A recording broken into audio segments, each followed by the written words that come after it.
Qui a dit que Lyon savait pas gagner un match? Salut les fraudes, j'espère que vous allez bien. On se retrouve là pour une nouvelle vidéo. On va discuter un peu de ce qui s'est passé, le match de Lyon, le match de Marseille, le match à venir de Paris. Donc on enchaîne avec Lyon, qui a gagné son premier match à domicile. On va dire le premier vrai match après le match de Rennes.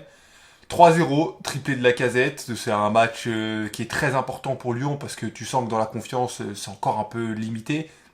Et que malgré la victoire, voilà, 2-0, se sont mis à avoir peur. Il y a eu des phases où tu sentais qu'il suffisait que Toulouse marque et ça aurait été compliqué, mais Lyon a tenu le cap et ils ont réussi à gagner le match. Je pense le retour de certains cadres, c'est très important. Lacazette, Tolisso. Quand je dis retour, c'est pas retour sur le terrain, c'est retour dans leur tête, hein, parce que le problème, il a jamais été physique. Je veux dire, Lacazette l'année dernière, c'est pour moi le meilleur joueur de Ligue 1. Tu passes pas du meilleur joueur de Ligue 1 à une taupe qui marque 3 buts comme ça, quoi. C'est que dans sa tête, il y avait un truc qui allait pas. Donc les 3 buts, ça montre bien qu'il est capable de faire des choses, il est encore capable de mettre des buts s'il est en confiance. Et c'est une bonne chose parce qu'on va avoir besoin de Lacazette si Lyon veut se maintenir en Ligue 1. Ça va être trop compliqué si Lacazette n'est pas en forme. Donc c'est le premier point. Tolisso a fait un match, ça va. Cacré aussi, Cacré, très très bon match, il a été très énergique, il a gratté pas mal de ballons. Derrière, bon, c'est la compo de l'équipe qui a pas confiance en elle, hein. Tu mets trois défenseurs centraux, tu mets trois grands gaillards, voilà, tu te dis, bon, on sécurise, le reste on verra. Après, c'est ce que Lyon doit faire. Lyon n'a pas d'autre option à l'heure actuelle. Faut dire ce qui est. Faut bétonner derrière, pas prendre de but. Et après, derrière, on verra. Alors, c'est sûr que la Lacazette mettra pas 3 buts à tous les matchs. Mais voilà, faut commencer comme ça. Et après, lorsqu'il y aura plus de points, peut-être que Lyon pourra envisager autre chose. Après, dans les points négatifs, parce qu'il y en a quand même, je trouve pas que Cherki a fait un bon match malgré tout.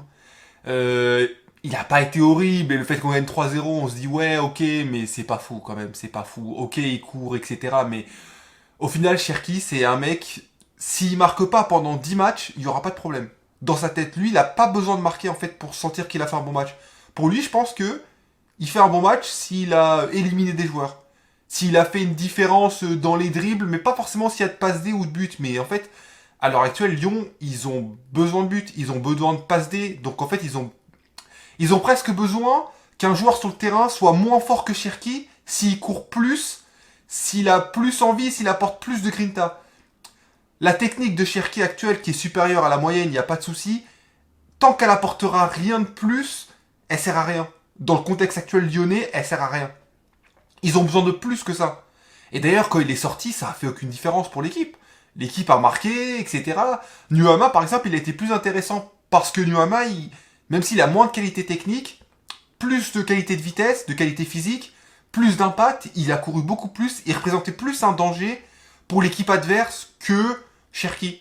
Cherki qui a encore perdu pas mal de ballons. Dans l'attitude, c'est toujours un peu compliqué. Après, bon, Cherki n'est pas responsable de tous les maux de Lyon, mais il a quand même sa part, tout. On peut pas se mentir. Donc c'est compliqué de juger. Mais voilà, Anthony Lopez qui fait un bon match, même si, bon, faut pas oublier que le penalty il est de sa faute quand même, hein. Il sort, il était absolument pas obligé de sortir aussi loin. Il fait une faute, il en fait souvent des fautes comme ça. Après derrière, il a assumé. Un penalty très mal tiré par le joueur de Toulouse d'ailleurs, mais bon, bref, on s'en fout. Lui, il fait ce qu'il faut, il arrête le ballon, donc tant mieux. Maintenant, Lyon reste dernier, seulement à 3 points de la 15e place, si je dis pas de bêtises. Il y a un truc à faire. En vrai, il y a un truc à faire s'ils se mettent à gagner 2-3 matchs, mais bon.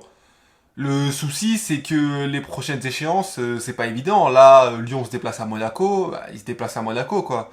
C'est pas à Monaco, normalement, que tu vas prendre des points, donc va falloir serrer les dents. Je pense que s'ils arrivent à accrocher un match nul, peut-être que statistiquement parlant, ce sera pas une bonne opération, mais dans le mental, ce sera important de se dire que ça fait 2 matchs qu'ils n'ont pas perdu.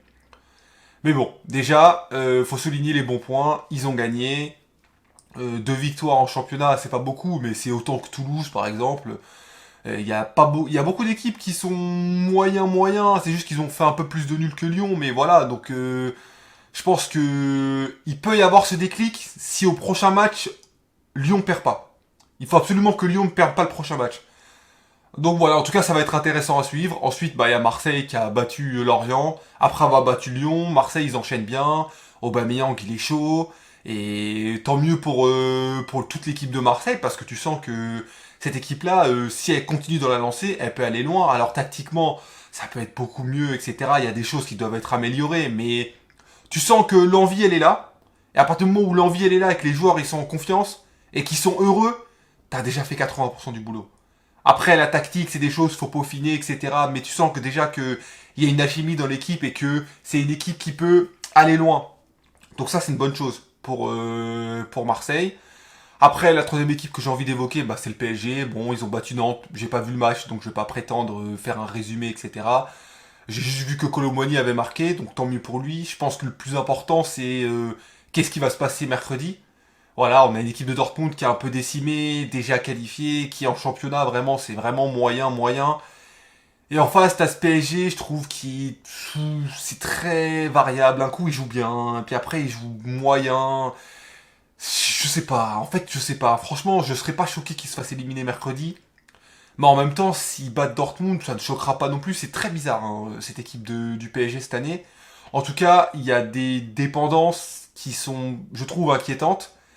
Et on entend beaucoup de personnes se demander si le PSG se fait éliminer, c'est une catastrophe ou pas. Oui. À un moment donné, tu dépenses pas 300 millions pour jouer la Ligue Europa alors que t'as des équipes qui ont probablement 10 millions de budget qui y sont. Les gars, faut doser à un moment donné. Vous avez dépensé autant d'argent, c'est pas pour la gagner. Le PSG n'a pas les moyens de remporter la Ligue des Champions, qu'on se le dise tout de suite. Mais c'est pour aller en huitième, c'est pour aller en quart, c'est pas pour se faire éliminer des poules. Faut arrêter la Ligue Europa, oui, mais si on fait un beau parcours, non. Le seul cas où ça passe, c'est si le PSG remporte la Ligue Europa. Là, ok, on se dira, ok, sans la Ligue Europa, ils l'ont gagné. Mais les gars, s'ils sortent de la poule, pourquoi ils gagneraient la Ligue Europa? Faut être logique à un moment donné. S'ils n'arrivent pas à passer une poule où, oui, il y a des équipes qui sont fortes, mais les équipes sont pas cataclysmiques. Newcastle, ils sont pas premiers de première ligue. Dortmund, c'est pas les premiers de la Bundesliga. Et c'est pareil pour le Milan. Donc à un moment donné, il n'y a pas de top équipe. Le PSG, c'était l'équipe du chapeau 1. Donc en tant qu'équipe du chapeau 1, ils auraient dû faire beaucoup mieux que ce qu'ils font actuellement, indépendamment de ce qui se passera à Dortmund ou pas, c'est pas la question. Ils auraient dû faire mieux. Ils se sont fait taper par Newcastle, ils se sont fait taper par Milan dans des contextes de match qui sont très bizarres et tu sens que l'équipe en fait elle est dépendante de joueurs comme Zaire Emery, des joueurs qui mettent de l'impact alors que c'est des joueurs qui devraient évoluer petit à petit et pas être déjà des joueurs aussi importants. Donc bon, en tout cas, on va voir ce que ça va donner, impatient de voir le match, et puis on verra. Mais pour faire le tour de ces équipes globalement de Ligue 1 en Coupe d'Europe, que ce soit le Paris Saint-Germain, que ce soit les autres équipes, globalement les parcours sont plutôt bons, notamment en Ligue Europa. Il y a Lens aussi qui va affronter Séville, pardon, en espérant que Lens arrive à se qualifier pour la Ligue Europa, parce qu'ils sont déjà éliminés pour la Ligue des Champions, c'est dommage. Mais c'est vrai que si le PSG ne se qualifie pas, ce sera le gros point noir. Et ça gâchera un peu tout le reste qui se passe bien. Donc c'est vraiment au PSG et aux joueurs. Je pense notamment à Mbappé, parce qu'Mbappé, je trouve, dans les grands matchs cette année, pour l'instant, il n'a pas réussi à faire ce qu'il fait d'habitude, c'est-à-dire être le joueur important qu'il est. Donc bah, on va espérer que cette fois-ci, il y arrive et que le Paris Saint-Germain se qualifie, ce qui fera du bien à la France et à tout le monde. Donc voilà, c'est tout pour ce résumé, on va dire Ligue 1, un peu Ligue des Champions, voilà. On se retrouve pour une prochaine vidéo. Ciao!